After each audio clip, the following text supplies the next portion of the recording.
Hello and welcome to Pathways, where you are invited to join me for a visit with leaders in personal development and cultural evolution.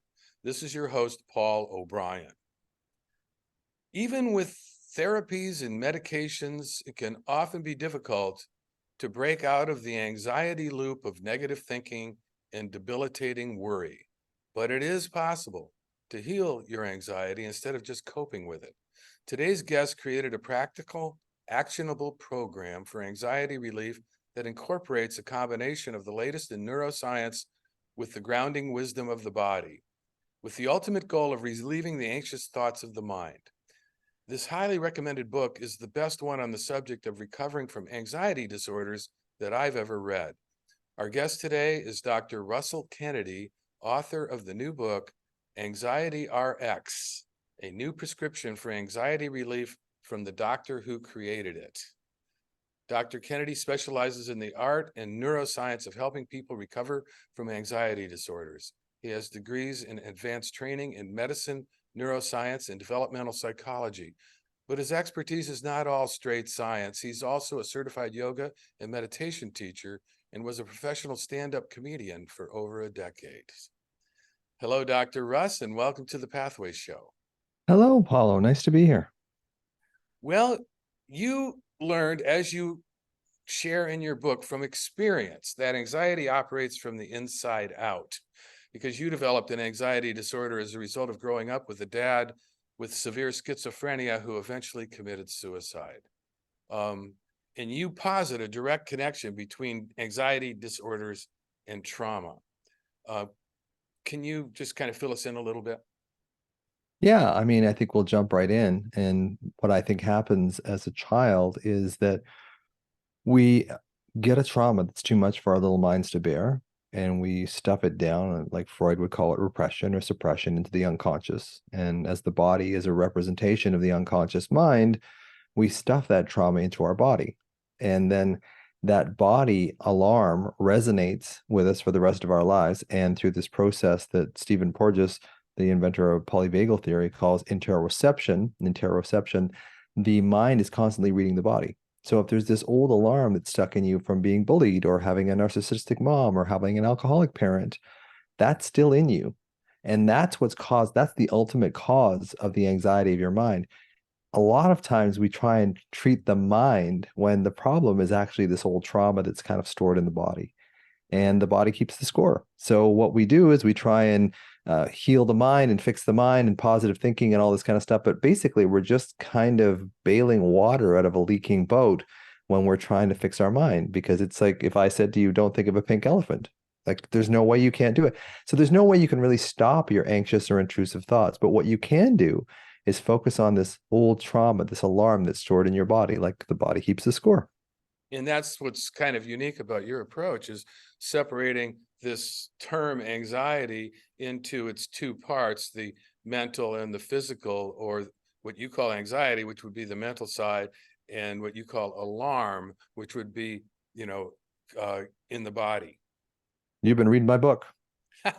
Yeah, I read the whole thing. I loved it. I'm going to read it again. It's amazing. It's a long book. Yeah, it's a long book, but I had to put everything in there. Oh, it's kind of like the Bible of anxiety for me, because originally that book was 200,000 words. So I had to cut down into about 120,000, and there's lots of stuff that I would like to put in there, but there's a lot to it. And I am going to write a second book. It's just a matter of I had to get everything out there.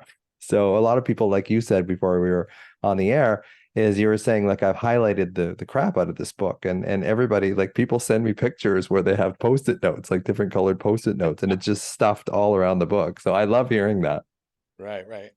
Now you say, and I thought this was very cogent, that all anxiety is separation anxiety. And you connect that with the inability to trust love or lack of connection to oneself and others, resistance to being and feeling vulnerable. So how does this happen? Yeah. What's the relationship with attachment theory? Well, I think what happens when we're younger, and I'll use myself as an example. Like, my dad had schizophrenia and bipolar, and he was a very loving, caring, playful guy when he was normal. But a lot of times as I got older, he got less and less normal. So I felt that it wasn't safe to love him because I would love him and then see him go into these fits of mania or these depths of depression. So what I learned unconsciously was it's not safe to love this person because it'll just cause you pain. So there is only love and fear in the universe. So if we can't connect with love, you're going to get filled up with fear, which is basically what kind of happened to me. And I think it's really important that we learn how to trust the love for ourselves because when we're younger, and like I said, when we experience that trauma that's too much for us to bear, we can't judge our parent for it because our parent is, in charge of our survival. So the only thing left to blame is yourself. So we start very early, what I call taking jabs at ourselves, judging, abandoning, blaming, and shaming ourselves as children. And then that becomes such a habit that we split from ourselves. And that split causes a tremendous amount of alarm that gets stored in our system. And that's the alarm that feeds the anxious thoughts for the rest of your life if you don't get in there and fix it.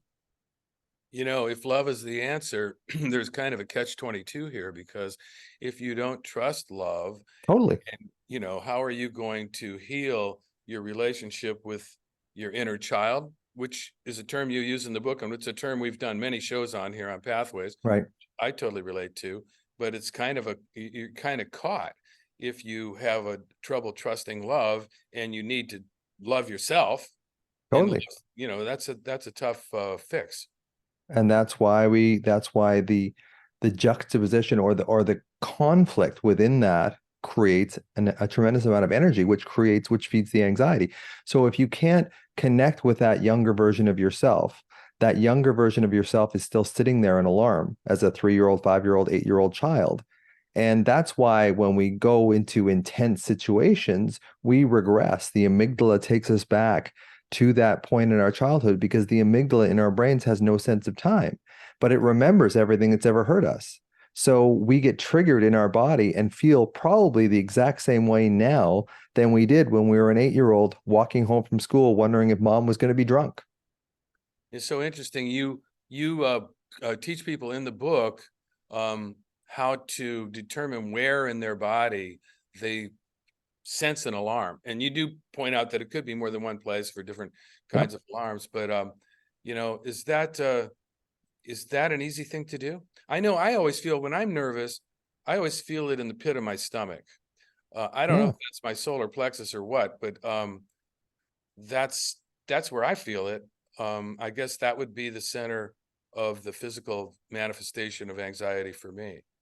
It can be, and that's where it is for me too, like solar plexus area, that kind of thing. But I think because we're so used to assuming anxiety is our mind and we try and think our way out of a feeling problem, we get into this overthinking state and we forget to even consider our body. So that's why I say when you're feeling anxious, get out of your head because the answer isn't in your head. More of the questions are in your head and more of your worries are in your head. And you're just going to wind up causing yourself more and more anxiety trying to fix an unfixable problem. Because if the solution to your anxious worries was obvious, you wouldn't be anxious.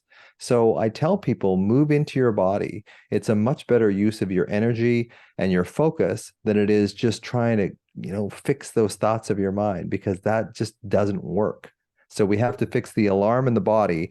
And when we fix the alarm in the body by healing, by connecting to our younger self, inner child, whatever term you want to use, that's when we heal. That's when we go back and we find that, 5-year-old. I find the 10-year-old whose dad just kind of went psychotic for 4 days or whatever. I find him and I see him, love him, protect him, and show that he's okay.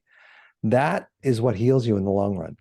So Excuse me. I mean, you can do all the thinking changes you want, but it's not really going to fix the underlying cause. Well, why is it that we think worry is going to help us keep safe? I mean, why does worry seem like an antidote to uncertainty in the first place?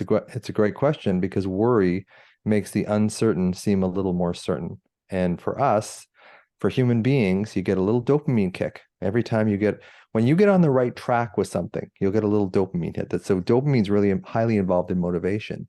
So when we worry, so say you have this pain in your stomach and you go, oh, I wonder if I have stomach cancer. My great uncle, had stomach cancer and he died from it. Okay. So basically, what you've done is you've taken this feeling of anxiety, this feeling of alarm, and all of a sudden now you've taken this uncertain feeling and you made it into a certain worry. And in human brains, that fires off some dopamine. That's why dopamine makes worrying addictive, because it becomes this thing. But the problem is, 3 seconds later, you go, "Oh my God, now I've got stomach cancer," and it just loops on itself. So it's really about dopamine. It's really about addiction. That's the definition of addiction: doing something over and over, and getting a high from it initially, but having long-term problems with it. So that's what worry does. Worry gives you that instant sort of sense, hey, I've just made the uncertain a little more certain, but oh my God, now I'm in real trouble. And then the loop just feeds itself. And worry is not the only addiction that's fueled by anxious feelings. As you point out in your book, there's definitely a connection between addiction and anxiety. Would you say it's Oh like yeah, a universal connection? I think so. And I think, most people who have addictions are treating their own anxiety, like severe addictions. But even just, I mean, I notice, like, when I myself get alarmed or anxious, I like the term alarmed rather than anxious, because words have consciousness to them, and anxiety, I don't believe, has a lot of consciousness to it. But everyone's been alarmed. If you say you're alarmed, everyone will know what you're talking about. If you say you're anxious, it's like, oh, I don't know if I know what I'm talking about. So it's really understanding the difference between anxiety of your mind and the alarm that sits in your body, and just separating the two. Because if you allow them to link together, which they will automatically, you'll never get out of that loop. Like, you'll never escape. And that's when you might turn to an addiction, Absolutely. whether Because it's food or sex or shopping or yeah, porn, whatever. because I think addictions bring you closer to yourself on some level, because they allow you to actually feel comfort or feel good on some level. Hmm. So if you don't trust love and you don't allow yourself to feel good, sometimes substances are the only way that you can find to feel good. And the prototype is, the guys that are kind of all kind of rugged with each other and that kind of stuff, and they go out for a drink at the bar and they go, "Oh, I love you, man." Like, it's the only time that they can actually, connect with each other, is when they have this sort of substance in their system. Right. I read once somewhere, and I think it was a Jungian book, that the shadow side of the lover archetype is the addict. And the addict, is indulging in something that makes himself feel better. He's kind of giving himself love in this way. Exactly. Yeah. So that's kind of what you're saying. Yeah, so it's sometimes when you have that, when you take all these jabs at yourself from a child, when you have childhood wounding like that, and you're always judging, abandoning, blaming, and shaming yourself, when you're on a substance, you stop doing that. You all of a sudden sort of connect with yourself, even though it's temporary and even though it's artificial on some level. And even though you feel guilty later. And absolutely, you feel guilty later. Absolutely. Right. Yeah. I guess there's no free ride on the addiction train. Well, I love the saying. This is one of my favorite sayings, is nobody rides for free. So, you may look at your neighbor and think he's got the big house and the great car and all that kind of stuff, but nobody rides for free. Everybody's got something. Right. So you you teach in the book about how to intervene between anxious thoughts that might arise and the alarm in the body. And one of the expressions that you use, or one of the mantras, is sensation without explanation. But can you explain about that gap that Yeah. Viktor Frankl wrote about? Yeah, I remember being at this sort of self-development retreat in Whistler years ago, and I was sitting by the river and feeling pretty anxious. And I thought, well, what happens if I just focus on this anxiety? What happens if I just sit with it and I just allow it to be there? And then all of a sudden there was all these thoughts that of course would go with it, because compulsively your mind is a meaning making make sense machine. So if you feel alarm in your body, your mind has to do something with that, especially your analytical left hemisphere. It's got to do something with that. So it makes up worries, because worries kind of make sense of this alarm that's in your system. So whatever your body feels, your mind will think. So when I And was that's and sitting, that sort of reduces uncertainty for a second. absolutely. Yeah. Yeah. And that's a dopamine hit in and of itself. Hmm. So sensation without an explanation came up with, I thought, well, what if I just don't allow myself to worry? What if I take my energy and just focus into my body and find that place in my solar plexus that houses my alarm. Now, I didn't know about alarm back then, so I'm kind of, making this up as I go along. But there was this sense of, what if I just sit with the uncomfortable feeling and just don't add thoughts to it and just go into my breath, go into sort of the feeling of my, like I was sitting on these rocks, just going into the feeling of my butt sitting on the rocks. Like, what happens if I just go into sensation? And then this little thing came to me. It's like sensation without explanation, which is, okay, I can just feel the sensation in my body, even though it's uncomfortable, but I don't compulsively have to add thoughts or worries to it. And that was very liberating. Mm-hmm. Yeah, no, I don't think it's all that easy to do for those of us that are addicted to No, overthinking. But I love it, and I'm starting to practice it. It's a challenge.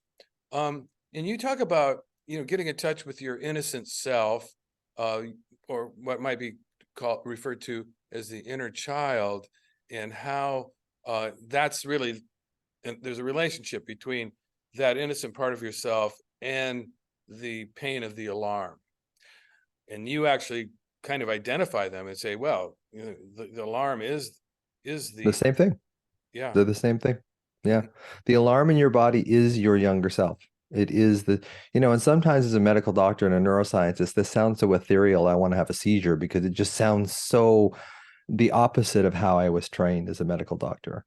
But I went through 30 plus years of therapy and nothing really seemed to help me until I found somatic therapy, IFS, this kind of stuff that connects with this younger version of myself that just didn't know what to do at the time. And the Right, only thing we do as powerless children is go into our heads. That's all we have. We can't sort of stay in our body. It's too uncomfortable. So right. it becomes a habit, and the habit becomes to worry. And then that works on some level because it takes us out of this pain in our body, but it creates long-term problems because now we've trained ourselves to look at worst case scenario all the time instead of just sort of sitting with what is. And it doesn't help to be acculturated in a blaming, shaming type Totally. of culture where, I mean, who's going to want to feel their inner child when it's, just steeped in shame that Yeah. was that was put on it. I know I grew up in a religious household, and I was taught that God is watching me all the time, and that if I'm not careful, and he catches me at the wrong time, or if I die in my sleep after I Right. masturbated or something, Right. I'm going to go straight to hell. Yep. This is the kind of God I was taught to believe in, a God that would just as soon condemn you to eternal torture as give you a second chance. And I tell you, I consider that psychic terrorism. That's Well, voices. it's a form of abuse in a way, for Yeah, sure, but the thing is, it gets handed down from generation to generation to generation, right? Like, totally. especially religious trauma, like it just perpetuates itself. And because they get you at a very young age, you just believe it. I mean, we're information sponges as children. So we just take this stuff in and it becomes part of our subcortical existence. We have a cortical existence that's language based and we can kind of see and describe. And then we have this sort of unconscious, Jungian kind of unconscious that is not language based at all. It's basically how we're programmed, which is it's like riding a bike. Like the program in us for riding a bike is in us, and there's nothing we can do to kind of erase that. Now, they had that video on YouTube years ago, and it's got millions and millions of hits of the guy who invented the backwards bike. Did you see this? No, but I read in your book about it. Yeah. Yeah, so this guy invented the backward bike. So when you turn the handlebars to the left, the front wheel goes to the right. And it's like nobody can get more than 18 inches on this thing. But he trained himself over 9 months to be able to ride this backward bike. So that's kind of the analogy that I draw because it's so deep in our system. It's such a body memory, the alarm, the implicit body memory of alarm, that it's hard to just get rid of. So we have to change that feeling with another feeling. We can't change the feeling with a thinking. It's just our cortical mind isn't strong enough to go under there and change those subcortical structures, amygdala, hippocampus, pons, medulla, that kind of stuff. It's just not powerful enough to do that, but it doesn't Okay. stop traditional therapy from trying. Right. But it's not that easy to conjure up It's not a positive feeling about a shameful little creature that is you, if that's the way you feel. totally, but you can reframe that and you can see once I started seeing my own inherent innocence of this whole situation, and I have a fair amount of female clients in my practice, and some of them will tell me, I started having sex when I was like 12, 13, 14 years old. And it's like, well, I said, well, you can't really blame yourself for that because if you were getting your attachment needs met in your house of origin, you wouldn't look for that connection outside of yourself. So, when I think what we're born this sort of authentic self. We're not a blank slate, but we're our authentic self. And if we're loved and cared for and attuned to, we will grow into our authentic self. But if we have trauma, if our parents an alcoholic or sick or a narcissist or whatever, then we develop into what I call your reactive self, which is basically how you have to act to survive. And you learn that life is about survival. If you grow up in an attached, loving, caring home, you learn that life is about connection. If you grow up in a place where there's trauma, you learn that life is about survival. And that's the lens that you look through your life with, as in survival. And it's very difficult to live a calm, peaceful life when you're always waiting for the other shoe to drop. I think you've got a very interesting definition of faith in the book, which is the antidote to uncertainty, and the ability to feel like you're safe in this moment. And I thought that was very instructive. Tell us what you mean by faith.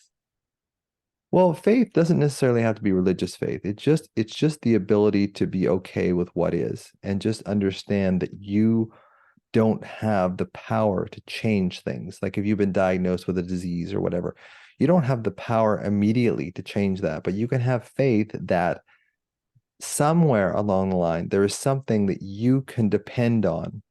Because when we get traumatized as children, I think we lose faith in the world. I think we Right. start looking at the world as an unsafe place.